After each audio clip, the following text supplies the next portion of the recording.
then you don't want it. It's like I have this view that like things have to be perfect and like no matter what I do in life, it's not good enough. Knew I would be happy in marriage, but his.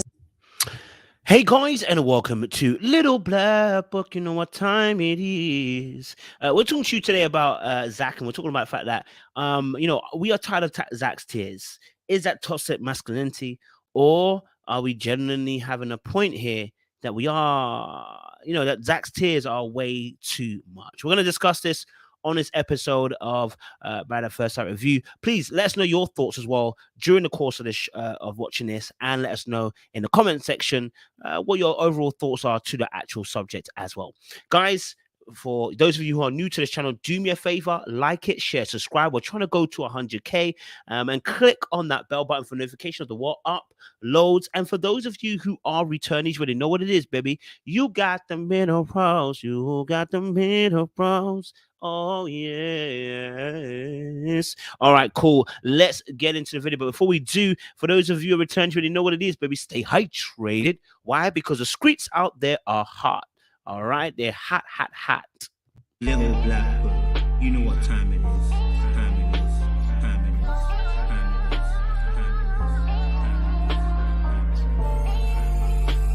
is. Yes, guys, we're talking to you guys about Zach, and we're asking this key question: is Zach's tears way too much, or is that toxic masculinity? Okay, or is that toxic masculinity? Now, first of all, foremost, want to say that I was of the opinion from the very beginning of the show that I was not happy with Zach's tears. I said it from the very beginning jump. If you go back and watch my reviews, you'll see it there.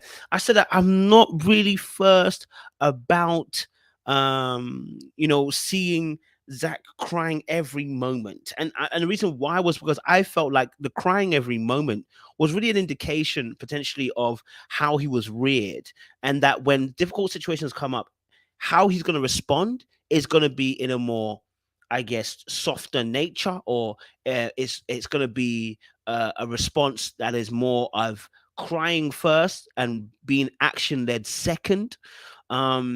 And I said maybe I'm also carrying some toxic masculinity in the way I'm seeing it, right? Because the gender norms are that as a man, not that you can't cry, not my opinion anyway, not that you can't cry, but that there are times and seasons for crying. And that's how I see this situation with Zach. I'm like, listen, bro, you can cry, but there's a time and a season. Now, I said this from the very beginning when I saw him going to the wedding, and they hadn't even got to the wedding date yet. They were just going to the hotel, and he started crying about the joy of the relation, of what he thought he was coming into. And I said, you are crying over something that hasn't even happened yet, number one, right? And the way you're crying about it, right? And I said, there was so much crying about the idealism. I'm gonna come home to my wife and be able to hand her something, and she'll tell me she loved me and this and that. And I said, yeah, but this boy's in love with the idea of marriage, and the idealism has been put on a pedestal, has now become an idol. So now we're crying about this thing that hasn't happened yet. Now, I get it. Listen, don't get it twisted. People cry at their weddings, and I probably will cry. I will shed a tear at my wedding. Don't get it twisted, bro. Okay? I am not even saying don't cry. Listen, can I be honest with you guys? Listen, I watch movies, I watch TV shows. I start crying at things that are odd, bro. I just, as soon as I feel the emotion of the character, I start welling up, man.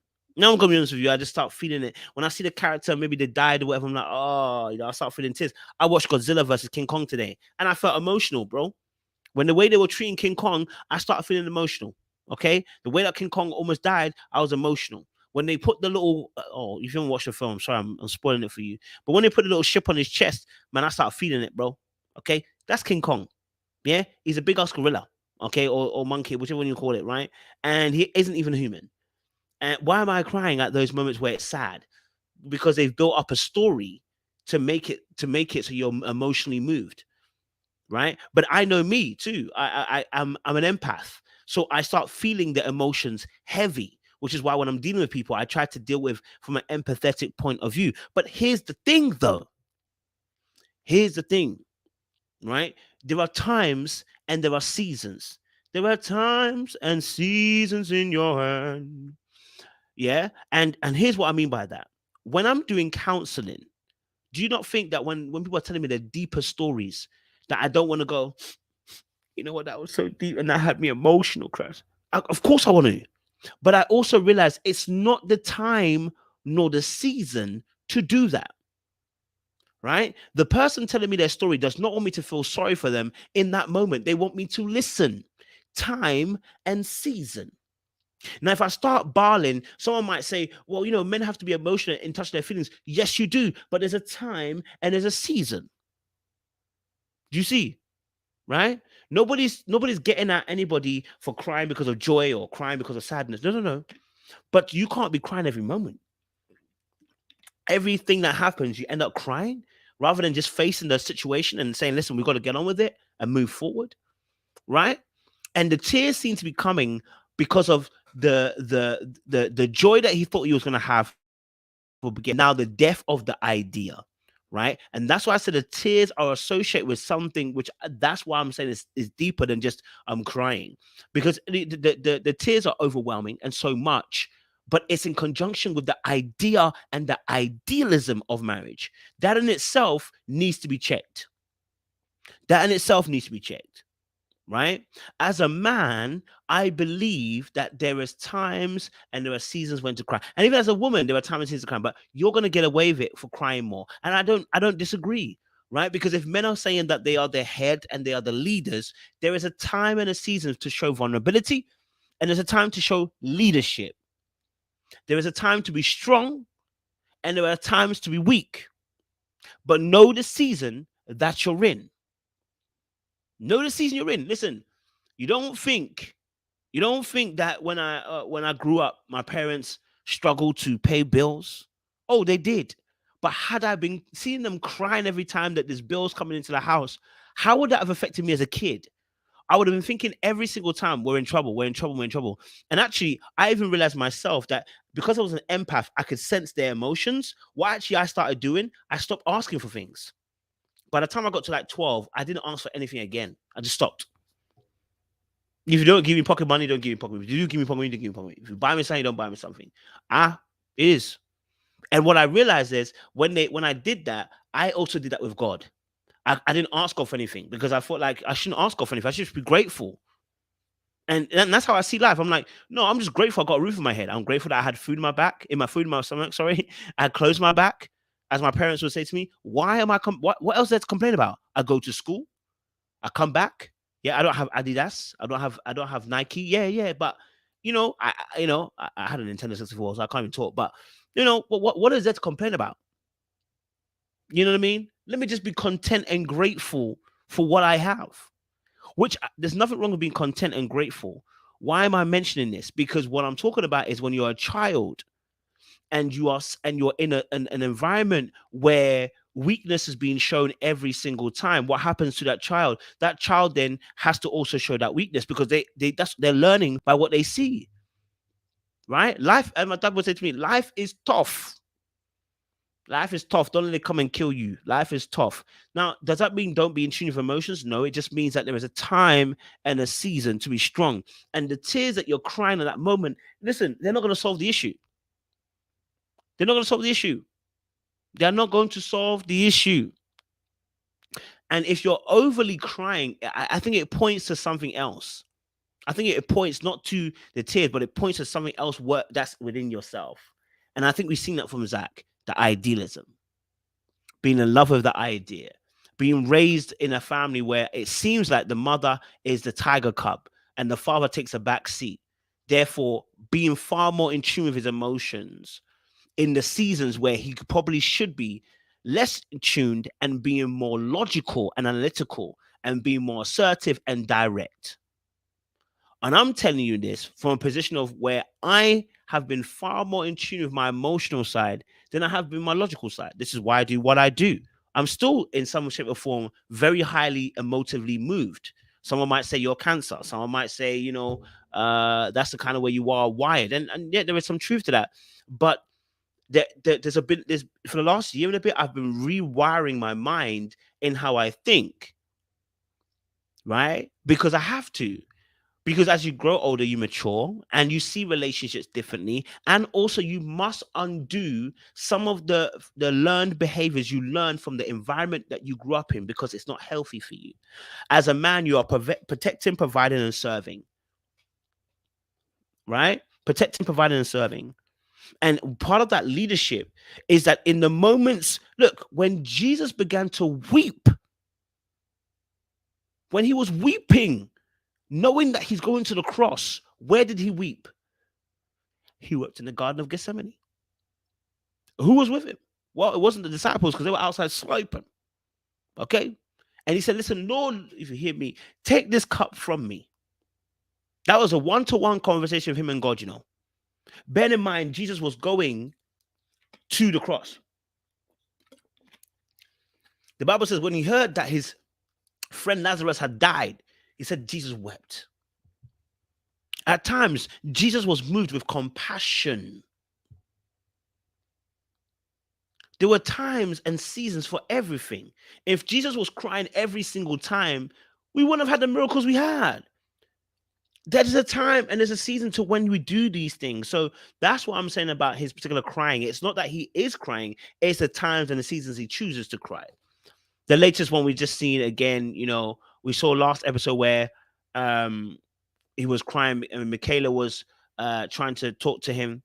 And at the time, I didn't say anything about this, because we were discussing and trying to let people know that, listen, we don't have to call out Zach to call out Michaela. I don't know why my camera keeps trying to do that. We don't have to call out Zach to call out Michaela. Like, if she's abusive. Like, we don't have to say, I'm Zach. No. Listen, call it out and then we deal with Zach. And so when he was crying there, again, it was a cry because of what? The death of what? The idea. And it's like, yo, bro, you can't be crying over the death of the idea of this idealism. Very much like how Johnny's built an idealism or fantasy of what a partner is. Zach has got the perfect ideal of marriage in his head, right? And not only that, I think part of the crying was also trauma from having experienced being through situations with women who are similar to Michaela in their abusive behavior. And here's the real truth about this. Whenever these situations keep occurring, if you've kept on incurring women who are abusive, excluding Michaela now, you also have to look at yourself for accountability. What are they seeing in me? What are they seeing? What is my abuser seeing in me? Now, listen, I'm not trying to blame you for being abused. What I'm talking about is there is a time where we have to take accountability to ask ourselves the question, how am I contributing towards choice? Right? Why are they choosing me? Why are they targeting me? Right? For instance, let me give you an example. If somebody's 6 foot, would your first instance be to fight that person? Maybe not. Because you would consider and go, I don't know if I could take that person. So there is the appearance of something creates an illusion that either people will approach, not approach, people will take advantage, people won't take advantage. And I believe Zach's lack of self-esteem and his inability to be direct and assertive with his boundaries has caused him to meet women who are willing to take advantage. They are like bloodhounds who sniff an opportunity, just like men who are hunting and predators for choosing women who they can manipulate. There are women out there just like these men who are waiting to hunt and manipulate men like Zach, probably because they've been hurt or they've been injured by a man previously, want to get their own back. If you want to watch a video series on that, I spoke about this, about good guys finished last, and I spoke about all of that stuff. Right? We dealt with all that stuff. And that's precisely what we're talking about. People will wait to see what kind of boundaries you have. Will you assert those boundaries? Are you afraid to assert those boundaries? Right? That's a real conversation Zach needs to have with himself. That doesn't make Michaela do what she wants to do. She really was going to do what she wanted to do. I'm just saying that you have to also now be accountable for you and where you find yourself, right? And where you end up being. So for me, the crying is too much, but it's an indication of, I think, a deeper trauma and a wound. And the reason why, again, I say this because men. I always say as well, like in your closet, in your one-to-one time, cry as much as you want to cry. Cry. Why? You cry as much as you need to cry. Get it out and then get on your job. Get it out, get on job. Get it out and get on job, because you have to keep going. You have to keep going. Life is tough and you have to keep going. But I'm not excluding, obviously, people. I'm not trying to dismiss people who have gone through traumatic experiences, abusive relationships. No. But what I am saying here is that accountability for your actions of why you're there. And also we have to really be honest and open and say to ourselves, why do I keep finding myself in that situation? Number two, I think also, again, we have to ask ourselves, do we know the time and the seasons when to show this level of emotion right here and right now? Am I in tune to know what the time of the season is as to when I show this emotion, right? Just like anger has to be at a point in time withheld or at least curbed, so does tears, okay? So does tears. Just like anger needs to be curbed at points in times, so does tears, because it creates an impression and it's destructive in its own way. The destruction of anger is outwardly, but the tears are destructive to self because of how people will view you as being weak and being vulnerable.